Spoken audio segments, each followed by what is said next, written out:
Welcome. You're listening to This Leader, the podcast. If you lead people and are seeking the transformational, high-impact secrets that will lead to greater joy and fulfillment in your work, will optimize your team performance, and will help you create a happy, highly productive workplace, then you are this leader and you're in the right place. I'm your host, Claire Laughlin, and each week my guests and I will explore the mindsets, techniques, and actionable strategies that will help you build the career, team, and organization of your dreams. Because I believe no one should have to suffer in a dysfunctional workplace. Let's get started. Hi there. Welcome to This Leader. Okay, my friend, episode 50. Can you believe it? You know what? I looked up some statistics on podcasting, and here's what I learned. According to leading podcast platforms, 90% of podcasts don't make it past episode 3. And of the 10% that do continue, another 90% of those quit before they reach episode 20, which means if you make it to episode 21, you're now in the top 1% of podcasters worldwide. Can you believe that? I'll take it. So episode 50, that puts us solidly in territory where most people don't go. And you know why I think that is? It's not because people lack talent or because they don't have something valuable to say clearly. It's because growth and change requires changes in mindset and skill set. And making those changes, it's hard. It's really hard. I'm guessing that most people start a podcast thinking, well, I'll just record my thoughts and put them out there. But then they hit episode 3 or 4 and they realize, wow, okay, this requires something completely different. A new kind of discipline, different kind of planning, showing up consistently, even when I don't feel like it, getting better at skills that I didn't know I needed, things like that. And without a roadmap, without someone in your corner helping you build those new habits, I'm guessing that's probably why a lot of people don't proceed. So the same thing happens to leaders, right? You get promoted because you're excellent at what you do. You get this new role, this new thing, but then you hit that new role and you realize, okay, this requires a different approach. This requires me to let go of what made me successful before, and it requires me to develop new skills and new ways of thinking. So here's what I want you to know. If you're struggling through any of those transitions, that's normal. Most people struggle because no one's guiding them through the transition. No one's giving them a roadmap. No one's there in their corner helping them successfully build the new habits that truly serve as a solid foundation. But here's the good news. It's never too late to retrofit, right? It's always a good time to take stock, gather your new requirements, and reapproach the work of leadership with fresh energy. So that's what I want to talk about today. Growth, transitions, and what actually needs to change when you move from one level of leadership to the next. So thank you for being here. Thank you for being part of that top 1% that keeps showing up. Let's dive in. So last week, I was having coffee with a friend who's in the middle of renovating this beautiful old house. And she said something really interesting. She wants to add a second story to her home. She's in love with the place. She says it's got good bones, good character. But she had a structural engineer come out and he said, you cannot add that second story until we retrofit the foundation. The house was built for one story. And if you try to build higher without reinforcing what's underneath, well, the whole thing could crack. And I thought, that's right. That's exactly what happens to leaders. We get promoted because we're excellent at our current level. We have good bones, so to speak, right? We have good technical skills. We deliver results. We're reliable. So we get that next role and then the next one, and we keep building higher. But here's the thing. We rarely stop to retrofit the foundation. And this is where something called the Peter Principle kicks in. Have you heard of this? You probably have. I looked into this. And so the Peter Principle says that in a hierarchy, people tend to rise to their level of incompetence, right? It was introduced back in 1969 by Dr. Lawrence J. Peter. And the idea is pretty straightforward. You're good at your job, so you get promoted. And you're good at that job, so you get promoted again. And that keeps happening until eventually you land in a role where you're not good. And then you stop getting promoted, right? You've reached your ceiling. So here's the thing. originally Dr. Peter was really being satirical. And so people didn't maybe take the work for all it had to offer. He was pointing out the absurdity, really, of how organizations promote people. But in general, the concept stuck because we've all seen this happen. We've all worked with, or maybe even been the person who was brilliant at their previous level, but is struggling in the new role. And somehow we think that being promoted is the answer or that's the pathway forward, but not always, right? And it's really not that if this has ever happened to you, it's really not that you've reached your limit of capability. It's not that you're incompetent, not at all. It's simply that the skills and the mindset and the behaviors that made you successful at your previous level aren't necessarily what's required for success in your new role. This is that old saying, right? What got you here won't get you there. What made you an excellent individual contributor, like your personal productivity or your deep expertise or your ability to execute, those are different from the skills and abilities you need to make you an excellent supervisor or manager. And what makes you an excellent supervisor or manager, your ability to coach, to delegate, to develop your team, even those skills are different from what it takes to successfully manage other managers or an entire function. Your foundation has to evolve. It has to be retrofitted to support the new structure and your new role. So let's dig deeper and talk about what needs to change. So here's where the work of Ram Charan, Stephen Drotter, and James Noel becomes invaluable. These authors, they wrote a book called The Leadership Pipeline that identifies 6 critical passages in a leader's career. These are major transition, and they call them turns in the pipeline. And these transitions, in a sense, represent significant changes that generally aren't mastered in a day or by taking a single course, right? This research, this is a really good book. This was really transformational for me when I read it way back in 2012, I think. But their research across more than 100 international companies shows that at each passage of leadership, 3 things must change. Your skills need to develop. The way you allocate your time needs to develop, and your work values. All 3 of those things. Let me say that again. Your skills, how you allocate your time, and your work values. And here's the critical part. When leaders don't make these shifts, the leadership pipeline gets clogged. Listen up, all you people that are thinking about succession planning. This is very, very important, right? The leadership pipeline gets clogged. People operate at the wrong level.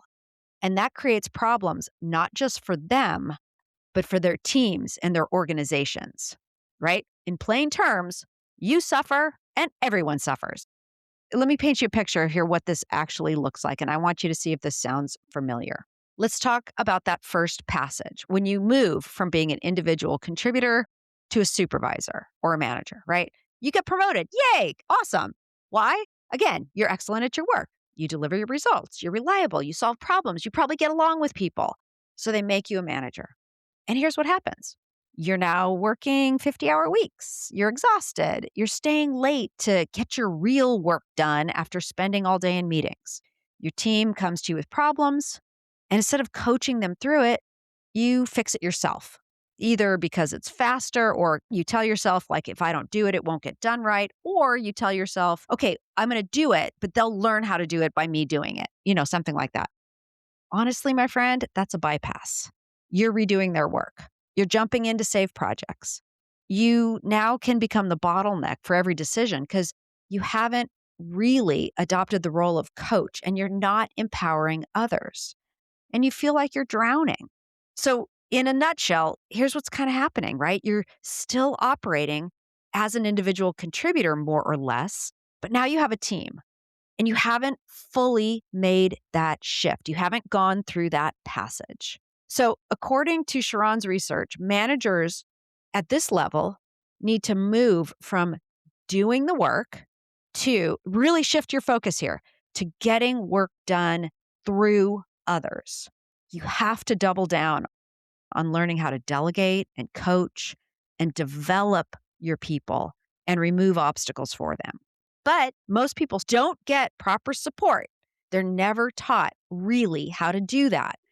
I heard one time that supervisors can be in their roles for like 17 years before they get the proper support in making that transition. Can you believe that? I have to validate that statistic, but it kind of makes sense. Take it with a grain of salt, but basically, we're operating for a lot longer than we should be without really being supported, right? So you just keep doing what you've done, which is the work, right? And you're trying to manage people on top of doing the work, and it's unsustainable. Your team isn't developing because you're doing their work for them and you're burned out. This is a crack in your foundation, my friend, and it's just going to get bigger. So listen, I know what some of you are thinking. I've heard this 1,000 times. Yeah, Claire, okay, good. But I am a working manager. I have all my own responsibilities to deliver. My organization expects me to be both, right? An individual contributor and a manager of others. I don't have the luxury of just focusing on managing. I hear you. You're right. I understand that is your reality in so many organizations, especially small or mid-sized companies or on lean teams or in functions that are understaffed. Managers are expected to produce their own work while also managing people. I totally get it. I mean, just between us, maybe that's not ideal, but Ram Charan's research is based on very large organizations where roles can be more clearly delineated. And, I get it. The reality for you probably is not that. I understand. So let me be really practical here. If you're a working manager, here's what I need you to understand. You still need to make a shift, especially in your mindset, but very much in how you spend your time and how you allocate your time. You just have to be more strategic about it. Yes, you have deliverables. I get that. You need to produce your own work.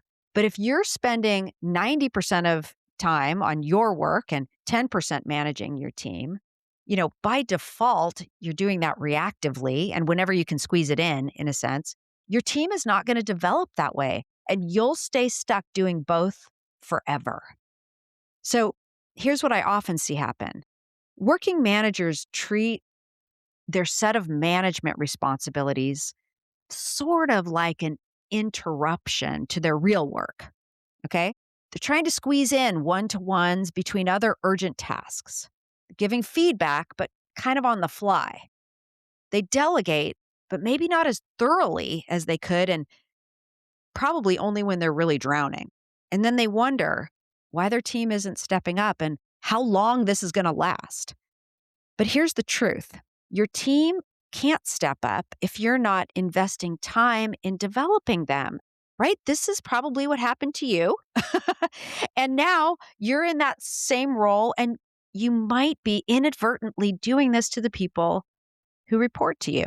Okay. So even if you're a working manager, you need to protect time for work of management, right? You need to protect time for your role as a manager. Maybe it's not 50%, maybe it's 30% or 25%, but it has to be protected. It has to be intentional, and it has to be strategic. These are the things you got to block on your calendar and protect like nobody's business. Your well-designed weekly one-on-ones that actually have to happen and have a real purpose. The time it takes to delegate properly, not just to dump a task and run, right? But to actually set clear expectations and check for understanding and support success in ongoing conversations. You got to block time to remove obstacles for your team and to give meaningful, forward-looking feedback. Because here's what happens when you do invest that time. Your team members, they get better. They take more off your plate. They make fewer mistakes because you've really spent the time developing and coaching them. They come to you less because they know how to solve problems, and you're confident in that. And of course, they grow. They feel successful, and they're more ready for their next transition. Eventually, that 30% investment in management actually gives you more time back for your own work. But you got to make the investment upfront. And this is important. You might also need to have a conversation with your manager about expectations. Because if your organization expects you to deliver 40 hours of individual work and manage a team and be available for all the meetings, it's not sustainable. Something has to give. So you might need to say with your manager, Hey, I want to make sure I'm focusing on the right priorities. If I'm going to develop this team effectively, I need to spend, however many hours per week on management activities, coaching, one-on-ones, delegation. That means my individual output will be, this instead of that. Can we align on what success looks like for both parts of my role? Okay. So kind of take that strategic approach, be proactive, and understand that allocating time and really setting time aside for the work of management is one of the things that's going to truly add value. It's not shirking responsibility. It's being strategic. Because if you continue to try to do both, to be the full on individual contributor and to squeeze in the management work, you'll do neither of those roles well and you'll burn out in the process. So let me address another reality I see constantly. Leaders are in meetings all day long, back to back to back meetings. Sound familiar? 8 to 5, sometimes later, sometimes earlier if you're in an organization that spans time zones. Then they do their real work after work hours, evenings, weekends, early mornings, before anyone else is awake. If that's you, listen to me carefully, my friend. That is not sustainable. It's a sign that either expectations really need to be recalibrated or possibly that you haven't made the shift in how you're managing your time. Because here's what's probably happening in those back to back to back meetings.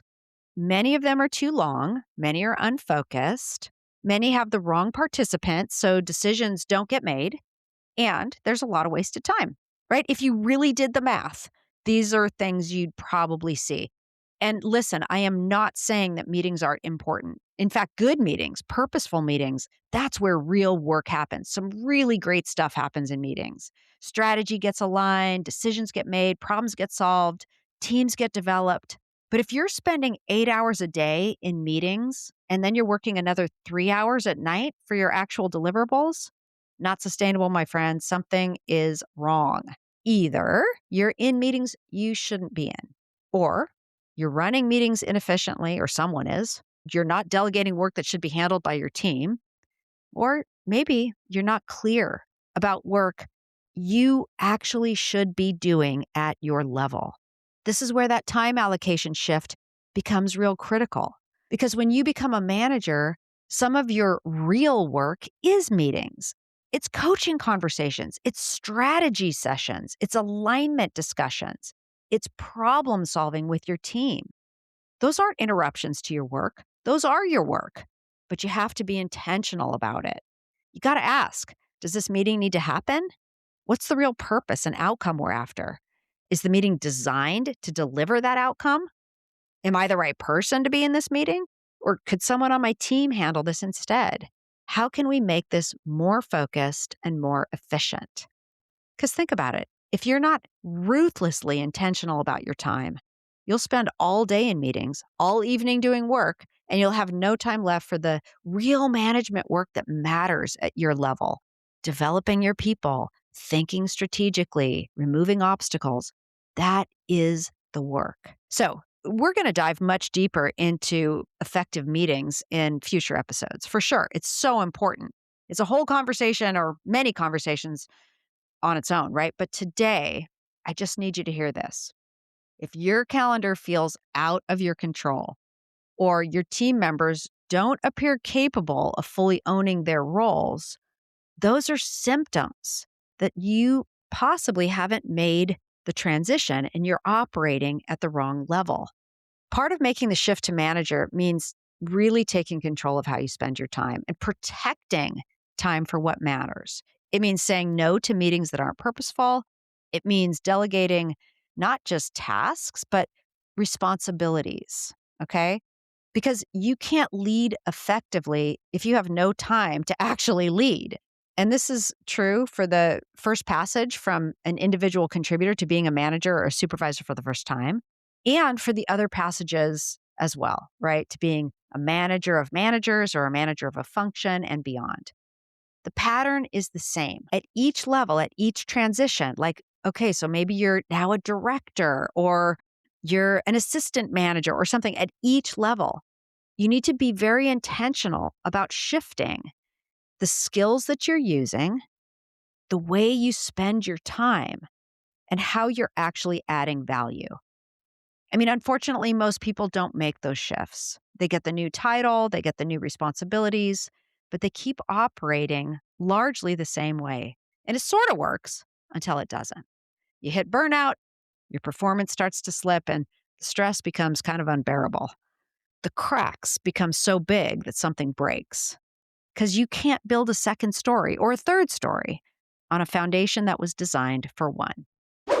So here's what I want you to do. Let's go back to those foundations. Let's take a fresh look at how you're spending your time and let's prepare for a retrofit. Okay? If you're a manager, I want you to ask yourself, how much of my time am I spending doing the work, task work versus enabling others to do the work? I know it can be hard to make the shift.